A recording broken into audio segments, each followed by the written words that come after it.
Morning Twitch, morning YouTube. What's going on, everybody? It is Wednesday morning, around 9 a.m. EST. Just finished prepping my normal everyday breakfast. So I think we're gonna get started here. Little talkie. So yeah, as you can probably tell, I am exhausted.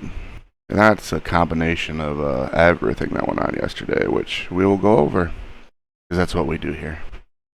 So you saw my generic breakfast, which I am going to dig into almost immediately because I am famished, unfortunately.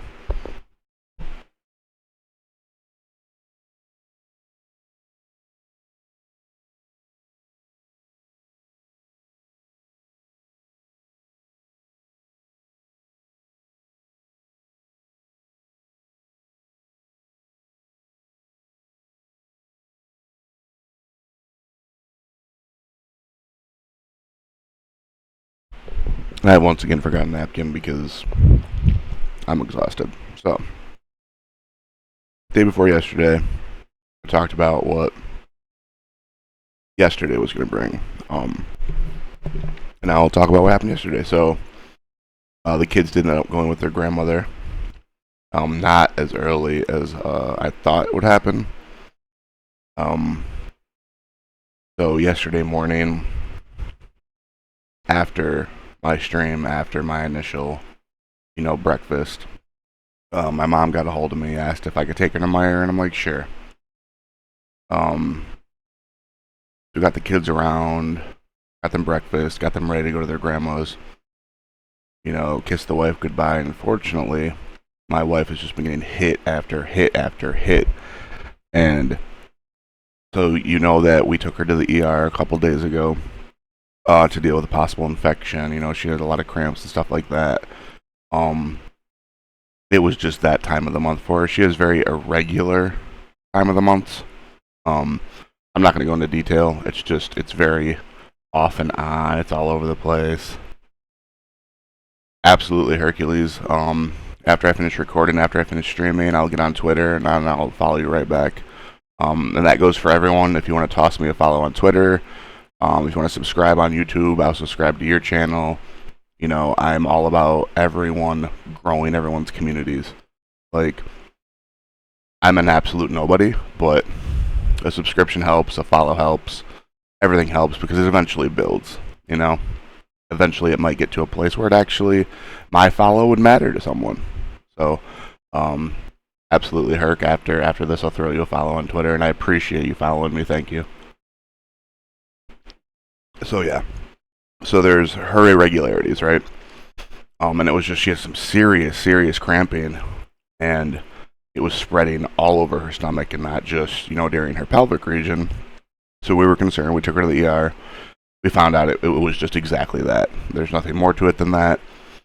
That the ER could really handle. They just suggested go to her OB, make an OB appointment. So we did that. And then yesterday she woke up.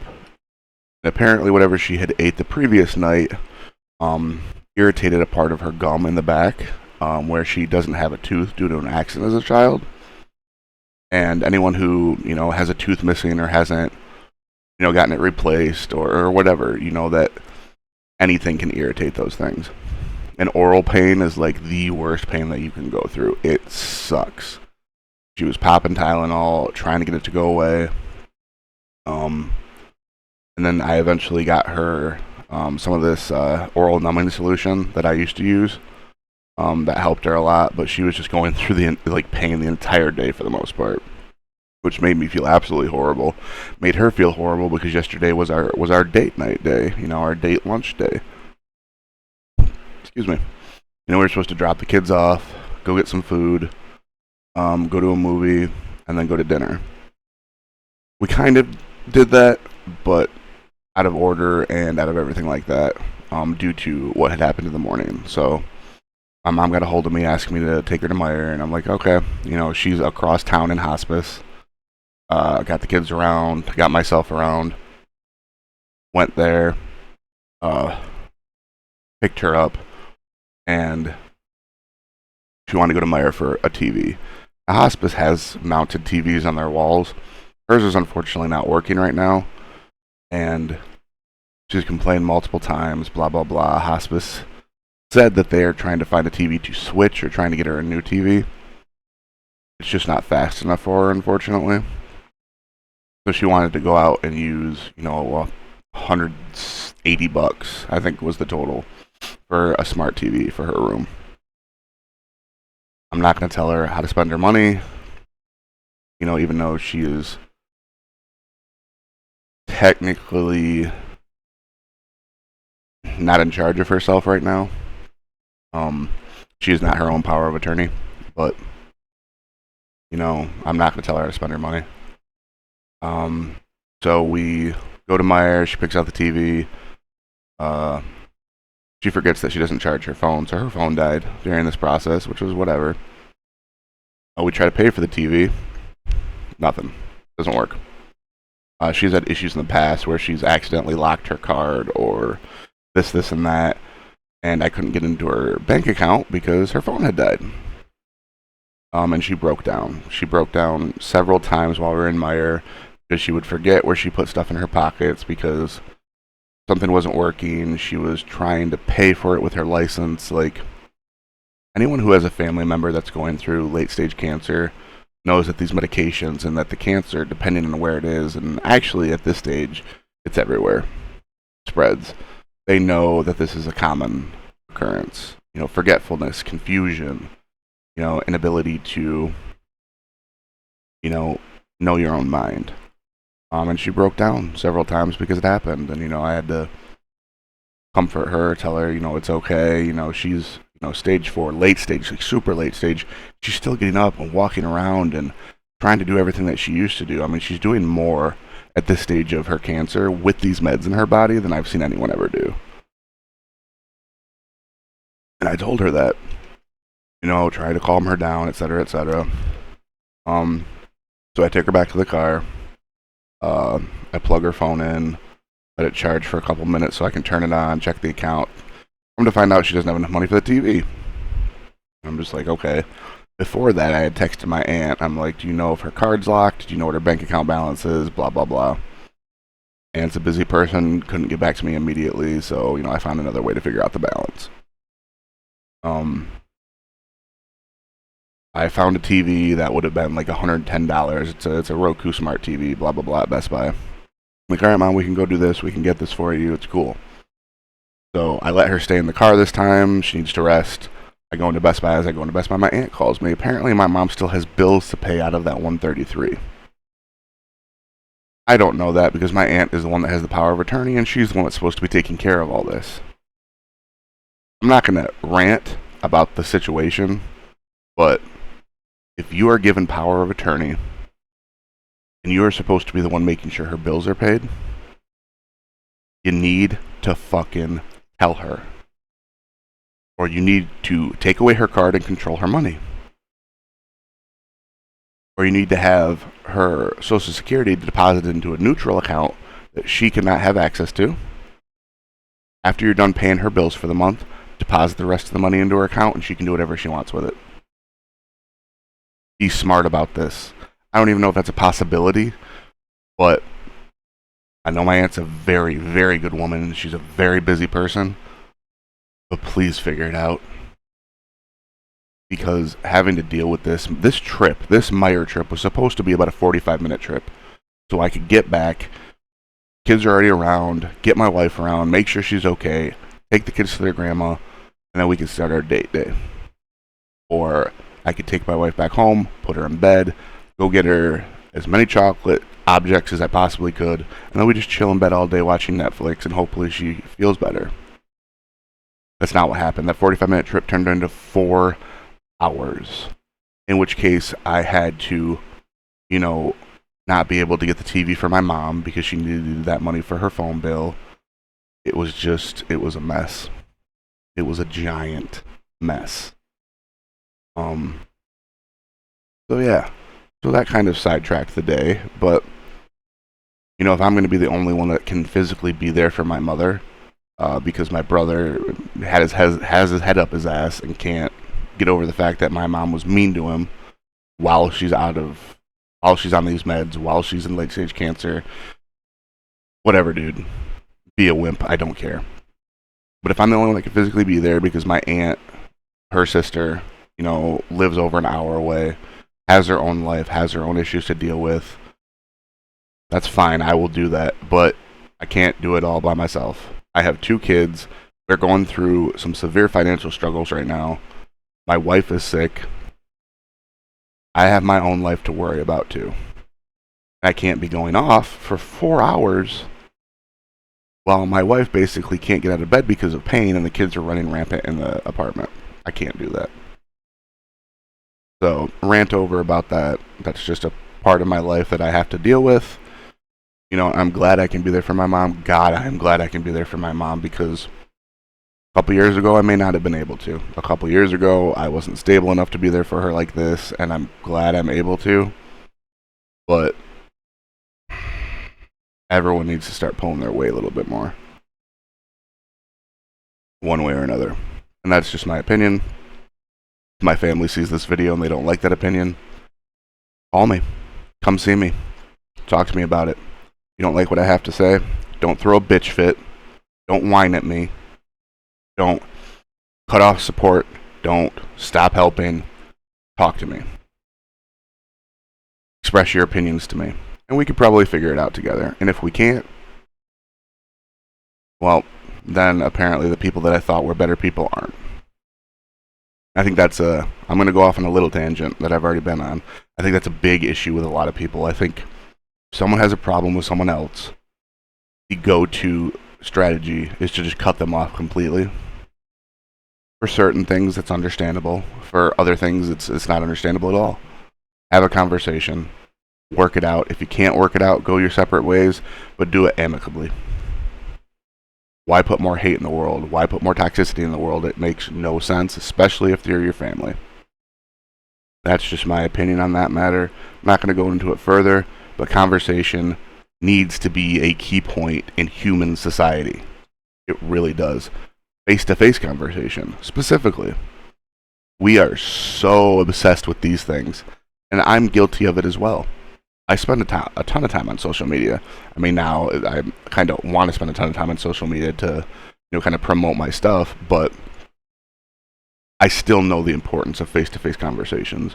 Whenever I have to deal with people that I owe money to, or that we owe money to, or bills, or trying to figure out how to set up payment plans for stuff that we need, any of this stuff, if I have the possibility to physically go to that person and talk to them, I will. People need to see you're serious. People need to see you're not fucking around.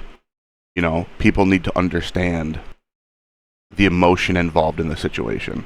Whether it is emotion that is negative, whether it's positive, you know, whether it's, you know, scared, you know, fear, anxiety, uncertainty. People need to understand what you're going through, because empathy plays a big part of conversation too. Empathy plays a big part of progressing towards something that both people can understand and work towards. We have lost that. We have completely and utterly lost that. I don't know how many times that you see kids, adults, in the same room texting instead of talking. The excuse that I hear most commonly, whether you're in restaurants or whether you're not necessarily in a meeting, but in a meeting type environment, is you don't want to talk while other people are talking. That's life, homies. If you're in a space where multiple people are having conversations and it's allowed, not like in a meeting where someone's talking to you and you're having a side conversation, that's obviously rude. But if you're in a restaurant or if you're at some type of event and face-to-face conversation is allowed, why the fuck are you texting each other when you're right next to each other? Because you don't want to be rude? Because you don't want to try to talk above people or beside people? No. You're literally, you know, desensitizing yourself to human emotion. Which is why we see some of these content creators being absolute fucking douchebags to people. Because they don't have face-to-face interactions. Their face-to-face interactions are talking to a screen like I am and thinking that's human interaction. Motherfucker, that's not human interaction. Going on the street and yelling at people, talking at them, that's not human interaction. That's not a conversation. That's you being a bitch. So, you don't like it, get the fuck over it. You don't like it, talk to me about it. Don't yell at me, don't whine at me, don't try to cancel me for whatever reason. Have a conversation. Will society ever get back to that? Probably not. It's just going to get worse. Unless there's some type of electronic blackout. That's just how it's going to be. Society is going to progressively move away from each other without actually physically moving away from each other. There will be a time, I guarantee you, unless there is some type of media blackout within the next decade, that it is more common to text someone that is in the same room as you than it is to talk to them. And I think that is pathetic. And I think that is causing more and more individuals to become, I'm going to use the word snowflake very loosely. The freedom and the flow of information is so rampant right now, and you motherfuckers decide that you want to use it in a way through these. You see a bunch of drama bullshit on Twitter? Ask your friends to a fucking restaurant. Ask your friends to a bar. And talk about the drama on Twitter. Combine these things.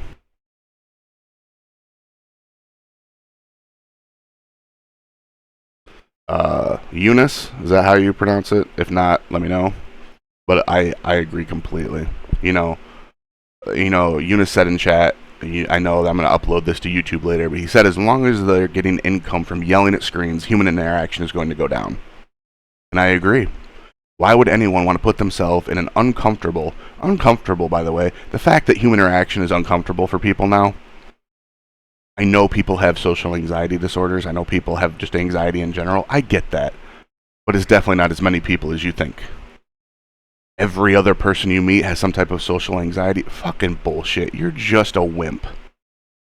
You just don't want to talk to people. You'd rather talk at people. You'd rather talk to a screen, upload it to YouTube, put it on Twitter, and then people will respond to you in the comments, and that's what you call human interaction, and that's pathetic. Comments lack emotion. I don't care how many exclamations, how many smileys, emojis, whatever you want to do to convey emotion, it will never be the same as what I'm doing right now. And this is still not human interaction. Me interacting with my chat, me interacting with, people on Twitter, me interacting through a Skype call, through FaceTime, that's still not human interaction. Get together with your friends, go out to eat, go to a bar, go to a concert. There is a circulating video on YouTube right now and Twitter where people are watching the clock countdown and holding up their phones. No one's fucking moving. What are you doing? You're ringing in a new year with your phone up. No one moves. No one's excited. No one's happy. No one's kissing. No one's getting drunk. I don't care if you get drunk and throw up on your significant other. Fucking do something. Me and my wife got up and danced around. We made out. We know what human interaction is. And she even has diagnosed social anxiety disorder. And she still pushes herself to talk to people.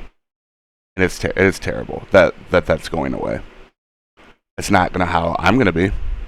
I will always try to push for human interaction, always. Because I think it's a vital part of moving forward as a society in a good way.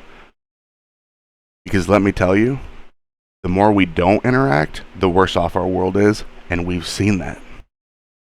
People are going to comment, people are going to say, well, gay rights, trans rights, all this stuff is progressing and progressing and progressing. Fucking is it? Is it out in the open now? Yes. But it was forced out in the open. It was forced to be accepted.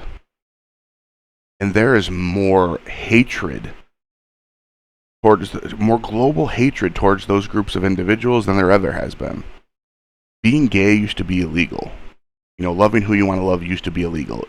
It used to be punishable by jail time and death. However, there was still less hatred then than there is now. Believe it or not, it's true. You can look on Twitter and see millions and millions and millions of comments for people who hate gay people. for people who hate the LGBTQ community in general, for people who hate women. Our society is not getting better, ladies and gentlemen. It's not. It's getting worse. If you can't see that, you're part of the problem. I'm sorry. So this short tangent ended up being a long tangent, and I apologize for that, but I feel like this needed to be said. I feel like other people have said this, more important people than me, people that will reach more people than me, but I needed to say it. People who watch me, even though there may be a limited amount of them, they needed to know this is how I feel. So this is how I feel. And if you choose to never watch me again, block me, report me if you want to, that's your prerogative, and I understand completely. So off that tangent, I'm going to go back to my date night, finally. So after dealing... Un momento.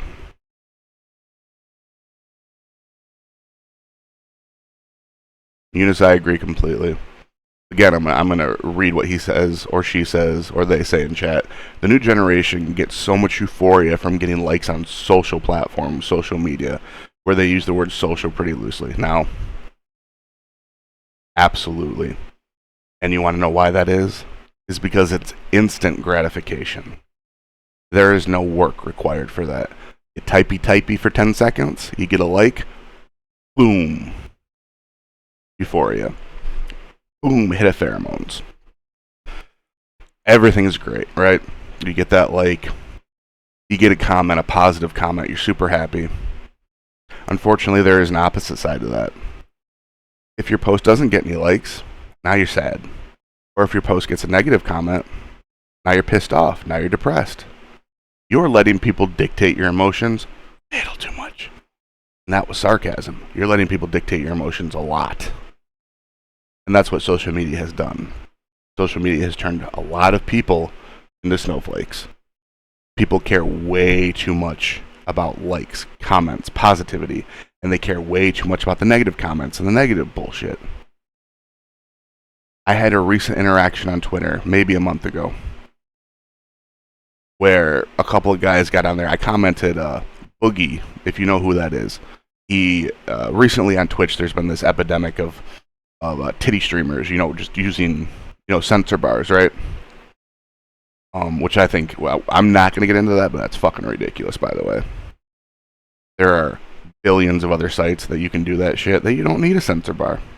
Or if you want to put on a censor bar, that's cool. Stop fucking doing it on a gaming site. You're pathetic. That's my opinion. I can elaborate on it later, but for now. So anyway, Boogie decided to stream that way. He decided to fully get himself naked. Now, Boogie is a very big guy. All of his bits and pieces were covered by loose skin. People thought it was disgusting. Guess what, homies? That's the human body. If you don't like it, don't watch it. But don't fucking be a dick about it. I guarantee most of the people commenting, you really don't look like tens either. Just saying.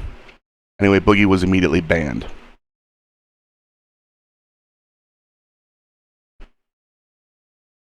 Okay. I get it. Homeboy was naked. But you probably saw less of him than you do of these streamers with the bars on. Because of the loose skin. Yet he was banned. Now I received excuses like, well, he was fully naked, you still could have possibly seen this. Yeah, guess what? The censor bars, errors happen. They're called nip slips in real life. Shit happens. Those bars could go away. The bars could fall off. Bars could glitch if they're, electronic. Things could happen to where those people could legitimately show nudity. But you're letting them do this while he was banned for it. And that's literally Twitch fat shaming, which is also pathetic. Now, the outcry from Boogie and Boogie's community immediately made him unbanned after I think it was like maybe 2 days, maybe a day. And I think that's hilarious. I think that's absolutely hilarious. But anyway, so I commented on this, and I was super happy. I'm like, go Boogie, do your thing, man. This is fucking great. I love that you're doing this. And people commented saying, this is disgusting. I don't want to see this. You know, it's such a shame that he's done this to his body. You know, he could look so much better if he went to the gym, blah, blah, blah. And I commented on that. First of all, you don't know his life. You don't know his limitations. You don't know what he's going through. Maybe he can't get to the gym. Maybe he doesn't have the ability to eat like you think he should be able to. Because let me tell you, motherfuckers, eating healthy is not cheap. Not even a little bit. To eat unhealthy is about 25% of the cost of eating healthy. Believe it or not, inflation in the US is fucking ridiculous. And I actually have a post that I'm going to share with you guys on Twitter that I made about the inflation in the US. And so they commented back to me saying, well, no wonder you're defending him. You're fat. You're ugly. Blah, blah, blah. And I'm just like, yeah? I have a mirror. I stream. No shit, I'm fat. Thank you for pointing out the obvious. How is that going to make me feel bad? I know what I look like. Do you? Because you look like a cocksucker right now. You look like a dick. So all these negative comments were coming my way about my appearance. And I'm just like, I don't understand. I know. I know I'm a fat individual currently. You think I care? I have a wife and 2 kids, and I love my life. You think anything some rando on Twitter can say to me is going to upset me? Come on. But this generation is upset by that kind of stuff. You make a comment about a female on Twitter, you're canceled. You make a comment about a guy on Twitter, well, you're not canceled. We'll get into that bullshit later. The whole, man versus woman image, allowance of what you're supposed to look like, allowance of how you're supposed to be able to feel, because it's very skewed in favor of women. Women, it is. We'll talk about this later. So, yeah, that was my little tangent on that. The fact that people put too much stock and too much value, like Eunice said, into your interactions on social media. The only reason that I like the fact that I get likes and retweets and follows and subscriptions and views on YouTube and Twitter and my socials is because it shows me that I'm progressing, that I'm growing. And that growth makes me feel good. The likes and the comments and everything,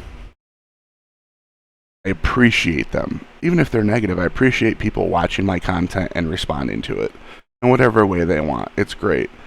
But is that going to affect my day in any way, shape, or form? At least negatively? No. I could get 1,000 comments calling me a fat, ugly douchebag, and I wouldn't care. I would upload my video, read the comments, and go off and play with my kids and be happy. I don't care. All right, let's see what Eunice is saying.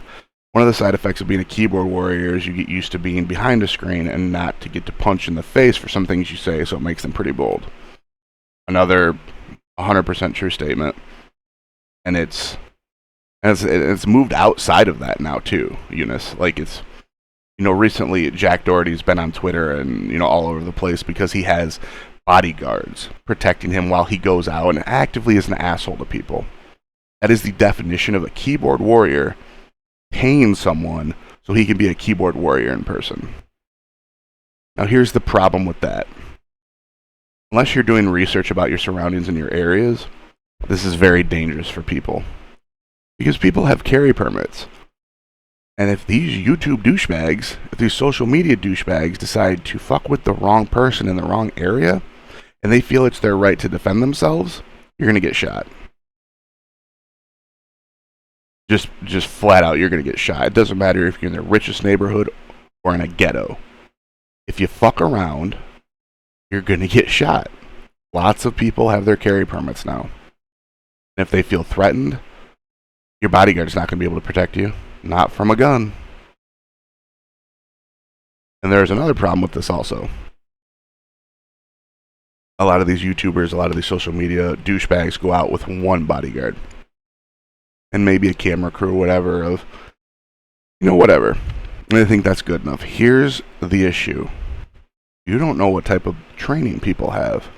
I don't look like it, but I did 4 years of MMA at a very highly competitive level. I was ranked very high, and I know how to defend myself very well. So unless your bodyguard has that same type of training as me, I will fuck your bodyguard up. and that will fuck you up. This hasn't happened to a full extent yet, but Jack got punched in his fucking face recently by a dude who may not have been trained, but was knowledgeable enough to know when he had an opening to do so. Homie, you're lucky it wasn't a fucking gun that got put in your face and the trigger pulled. Stop being an asshole to people for clicks and views. I agree, Eunice, he had it coming. He has more than that fucking coming. I actually challenged him to a fight on Twitter. It's never going to get to him, but I told him, I'm just like, pick any bodyguard you want. I will give me 1 year to train. I will box them. If I win, I get you in the ring. Obviously, no one responded to that because I'm a nobody.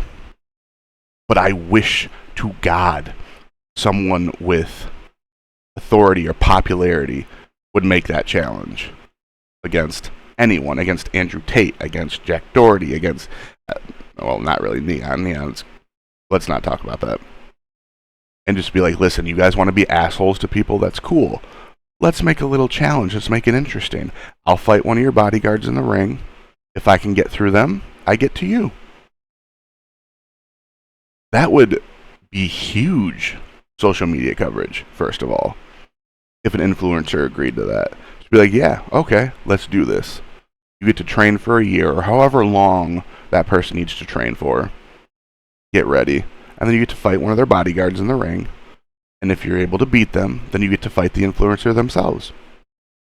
I think that would be a huge event. And I think that that's an untapped source of something. If it's already happened, please tell me, but I don't think it has. So, I think that's good. So anyway, I'm going to go off that tangent again because I keep doing this.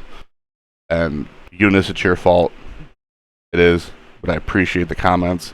I love that you're starting this discourse, that we can talk about this stuff.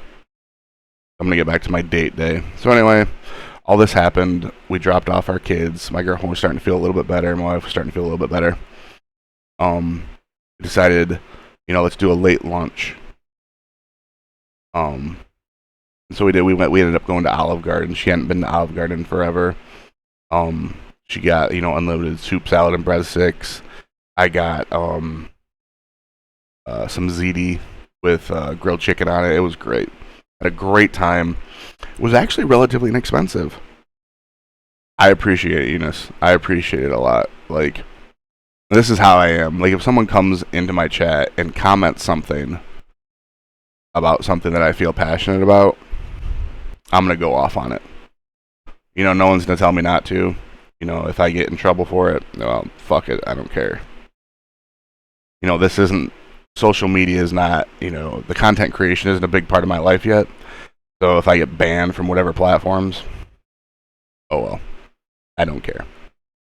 But yeah, so I appreciate you coming here. I appreciate the interaction. So yeah, Olive Garden was great. It was good. It was inexpensive. It was like $35 for the entire meal. Motherfuckers, you spend more than $35 at Taco Bell for 2 people nowadays. So it's great to go to a sit-down restaurant and just have a good interaction with my wife and I without the kids around for a change. We did that. Her mouth started to hurt a little bit more, so... Oh yeah.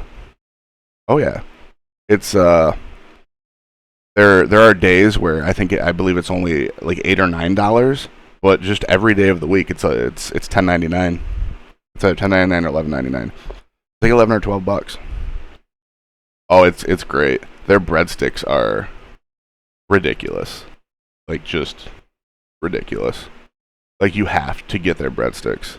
Like, just do the unlimited soup, salad, and breadsticks. Their soup is amazing too. My go-to soup is called a zuppa toscana. It's basically like a potato-based, light creamy soup with potato in it, kale, vegetables, and it just dip your breadsticks in that, and oh my god. And like I said, it's relatively inexpensive. It really doesn't cost much, and it's great. It is really great. We enjoyed our meal. We had to run to Meijer to get her some numbing agent for her mouth. And then we decided, okay, she feels good enough, we're going to go see a movie. So we ended up going to see Wonka, which just came out sometime this month. And if you've seen Charlie and the Chocolate Factory, You got to see Wonka.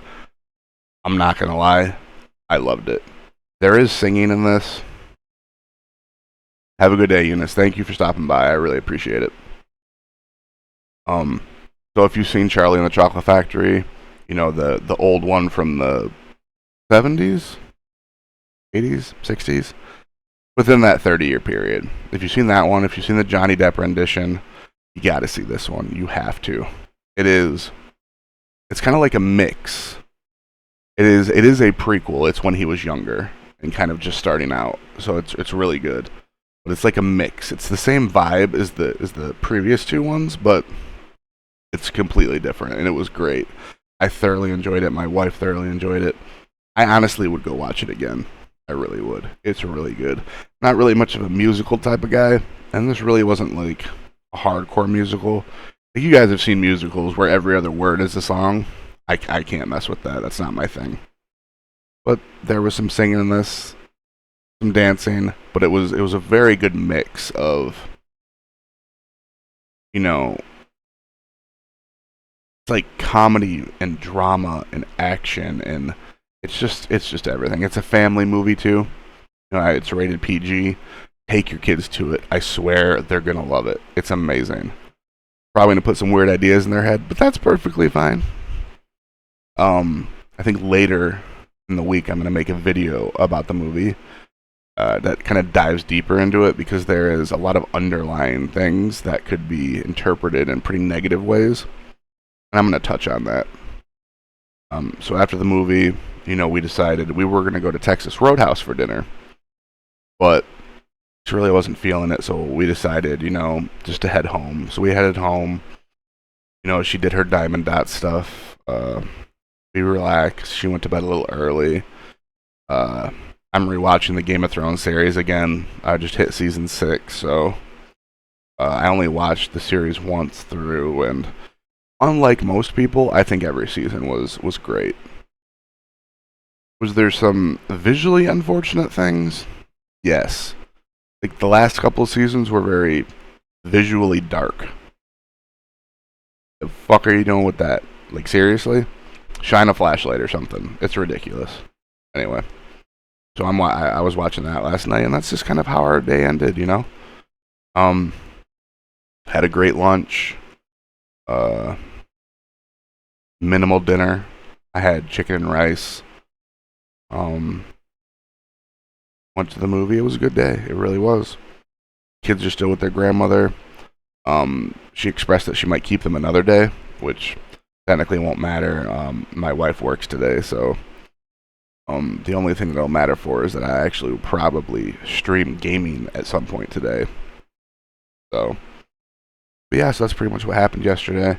You know, started off very eventful with my mom and the issues with that, and then, you know, kind of settled down a little bit, and then kind of picked up a little bit with, you know, my wife's oral pain and having to deal with that, and, you know, she's just been getting hit after hit after hit, and it's super unfortunate because she's been working her ass off while I've been trying to find work. But it's difficult when I have, you know, my open availability is 6 a.m. to 2 p.m., and I can't do a second over that because I need to be back so she can go to work. We don't have childcare available through our family. We can't afford actual childcare. So I'm basically stay-at-home dad right now, and we can't afford our bills with the current income that she has. So that's been a struggle. But while I'm at the stay-at-home dad, while I'm waiting for people to get a hold of me, while I'm bugging people while I'm here, by the way, because I'm not one of those people that will pull it in an application and wait. I fucking hate people who do that. I put in an application 2 days later, I will call the company and be like, so, I put in an application a couple days ago, what's up? Have you looked at it? You gone through it? What do you think? 9 times out of 10, though, people, oh, we haven't gotten to it yet, but I'll take your name and we'll look. I'm like, sweet. I'll call back in a couple days. Eventually, people get annoyed and, you know, tell me to fuck off, or they'll just tell me that they're not hiring, which is either a lie or they're really not hiring. But I find it hard to believe that fast food chains like McDonald's, Taco Bell, Burger King, Wendy's don't hire. These companies constantly bitch that people don't want to work for them, and I'm willing to work a 6 to 2 shift, which most people would prefer not to do. Whatever. So that was the day. Pretty sure that's all that I needed to share. As for today, it's actually a really simple day. If the kids stay with the grandmother, that's where they are. My wife has to be to work at 3. If she's still feeling under the weather, I'm gonna have her call in. She needs to just stay home, chill out, and just rest. And for me, I have nothing really to do today. So I'll probably hang out with my wife until she goes to work around 3. If the kids are coming back, I'll have them come back. I'll get them settled. I'll probably stream a little bit later today. I'll probably do some Halo. My friends have been bugging me to do the Pokemon TCG online and test for bigger events later in the year, so I'll probably do that. Really depends. It really depends what I'm feeling. But I'm gonna hop off, finish my breakfast because I kind of just talked and didn't eat this morning, which is fine. Thank you everybody for who came into chat, who commented. You could follow me on Twitter. I'll follow back. Like and subscribe my videos on YouTube. Comment your YouTube, and I will subscribe to you. I'll like your videos, watch the videos. And yeah, so thanks for stopping by, everybody.